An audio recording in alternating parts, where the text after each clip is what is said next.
Oke. Kita apa namanya itu agak banyak sekali masalah yang sedang saya mencoba untuk konfirmasikan ke Bro Hasan sebagai kepala komunikasi presiden. Kita memperdebatkan itu panjang lebar. Oke. Ya. Sekarang kita maju selangkah karena waktu terbatas. Menyangkut dengan ini yang agak mengkhawatirkan saya sebenarnya tentang hubungan antara Pak Jokowi dan Pak Prabowo. Ada yang mengatakan sudah mulai ada keributan segala macam. Coba jelaskan ke kami, Bro. Saya berikan ruang kali ini Anda menjelaskan dalam versi istana sebenarnya ada apa? Enggak ada apa-apa kan sebenarnya ya? Atau memang ada apa-apa? Iya, sebenarnya nggak ada apa-apa. Cuman saya memahami ada orang yang punya harapan-harapan ada apa-apa. Ini semua yang sangat baik, semua yang sangat smooth.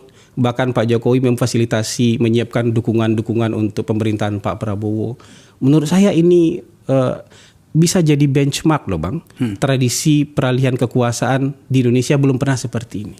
Ketika presiden yang mau selesai menyiapkan kebutuhan presiden berikutnya. Ini pertama kali Bang. Kalau ini berlanjut lagi 5 tahun, 10 tahun lagi, ini bisa jadi tradisi yang bagus nih. Nah terus orang, ya mungkin adalah beberapa kalangan yang berharap ada apa-apa. Kemudian membangun sebuah teori begini-begini. Yang paling dahsyat itu menurut saya ketika di acara Rapimnas Gerindra. Kita nonton itu. Kan kelihatan gestur, kelihatan ekspresi, kelihatan bagaimana cerianya mereka berdua, bagaimana mereka berdua bertukar pujian, dan menurut saya itu bukan pujian yang dibuat-buat. Itu kan sebenarnya mau ditutupi pakai apa? Mau ditutupi pakai apa? Gini, kalau ada perbedaan Bang, saya sama Abang nggak pernah musuhan, nggak pernah bertengkar, tapi kita pasti ada perbedaan kan Bang. Beda dua manusia itu pasti ada perbedaan. Tapi ini bukan hal-hal yang prinsipil. Karena presiden yang sekarang itu betul-betul dengan tulus, dengan ikhlas menyiapkan fondasi buat presiden berikutnya. Bahkan anggaran Bang, untuk tahun 2025 mungkin baru kali ini, anggaran prioritas presiden berikutnya disiapkan oleh presiden hari ini. Udah dimasukin? Udah dimasukin. Yang kemarin 8 program prioritas itu disiapkan. Dulu Pak Jokowi ketika dilantik kosongan Bang. Maksudnya program prioritasnya belum ada di tahun 2024 itu belum ada di tahun 2014. 2015 belum ada. Nah, kalau 2014 itu di tangan saya. Abang sadar kan di tim transisi sama sekali kosong. Kosong kan gitu. Kosong. Karena ini nggak kosong. Bahkan program prioritasnya Pak Jokowi ini, misalnya IKN, dikasih bottom line aja dulu. Makanya orang suka berteori, ini IKN tidak akan dilanjutkan. Kenapa? Anggarannya cuma 100 sekian miliar. Padahal ini Pak Jokowi siapin semuanya ya? Pak Jokowi siapkan semuanya kecuali IKN itu dikasih bottom line aja Bang. Seperti apa anunya? Iya 165 miliar atau apa. Kan padahal anggarannya pasti triliunan. Jadi itu bottom line aja supaya bisa jalan dulu. Nanti ketika Pak Prabowo dilantik, Pak Prabowo punya BA-bun kan Bang.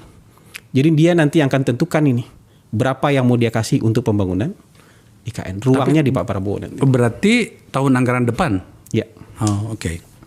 Gitu. Jadi tahun 2025 nanti Pak Prabowo yang tentukan pembangunan IKN jumlahnya berapa. Nggak di fait accompli sama Pak Jokowi Bang. Ini kan indah Bang. Coba bayangkan kalau Pak Jokowi bisa aja kan Bang tiba-tiba fait accompli misalnya. Pokoknya pembangunan IKN saya gedein deh.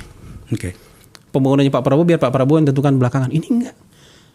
Program prioritasnya Pak Prabowo dikasih semua Bang. Dikasih anggarannya semua itu diutamakan. Pembangunannya Pak Jokowi yang mau dilanjutkan dikasih bottom line aja.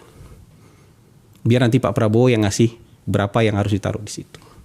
Indah sekali sebenarnya. Terus orang mikir ada masalah Bang. Ada jarak, ada pertengkaran. Menurut saya ini terlalu dibuat-buat. Kalau sebagai sebuah harapan dari orang yang hari ini pengen melampiaskan unek-unek, melampiaskan sakit hati, ya silahkanlah. Tapi kalau dari saya mau mengatakan ini transisi yang luar biasa. Nggak ada apa-apa sama sekali ya? Transisi yang luar biasa. Bukan nggak ada apa-apa, dinamika ada lah Bang. Tapi ini transisi yang luar biasa. Bagaimana kami publik harus memahami tentang Kim ya? Silakan diminum. Tentang Kim yang tampaknya ada orang mengatakannya bubar jalan. Saya mungkin lebih memilih kata moderat. Tidak berjalan seperti yang seharusnya terutama di beberapa daerah. Itu harus kita maknai seperti apa? Loh, saya agak susah bicara soal politik Kim ini Bang. kepala kantor kepresidenan soalnya Bang. Kenapa emang? Nggak ngurusin politik kan. Nggak ngurusin politik pilkada. Ya, aku lupa. Ternyata harus bicara tentang oke. Ya atas nama pemerintah saya bisa bicara lah. Bisa menggambarkan yang saya tahu sependek perjalanan saya bersama pemerintah, yang saya tahu tentu saya bisa sampaikan. Tapi kalau bagian politik praktis ya, politik pilkada dan segala macam mungkin saya tidak bisa masuk ke sana. Bagian ini kenapa sampai saya tanyakan karena ada orang yang mengatakan bahwa lagi-lagi ya teman-teman kita juga sih, para analis dan para pengamat itu yang mengatakan bahwa tampaknya pada Kim yang tidak berjalan seperti adanya itu menandakan bahwa agenda Pak Jokowi untuk akhir pemerintahannya itu tampaknya tidak berjalan. Dan pada beberapa bagian yang dimaksud agenda Pak Jokowi itu yang bagian mana? Kita dengar bahwa Pak Jokowi ingin agar kemudian kaki-kakinya masih ada di daerah-daerah. Maka ada beberapa kandidat yang tampaknya harus menang. Saya sebut salah satu contohnya di Jawa Tengah misalnya, ya kan? Kita dengarlah itu, bro. Ya, sebagai masyarakat politik kan kita bacalah itu. Nah, dengan tidak jalannya itu maka kemudian dikatakan bahwa tampaknya tidak berjalan lancar. Pada bagian tertentu ada yang mengatakan bahwa ini membuat posisi Pak Prabowo menjadi rumit. Di satu sisi dia ingin menghargai pertemanan dengan Pak Jokowi, tetapi efek politik dari peristiwa-peristiwa itu mau tidak mau mempengaruhi perhatian dia. Apa jawaban Anda?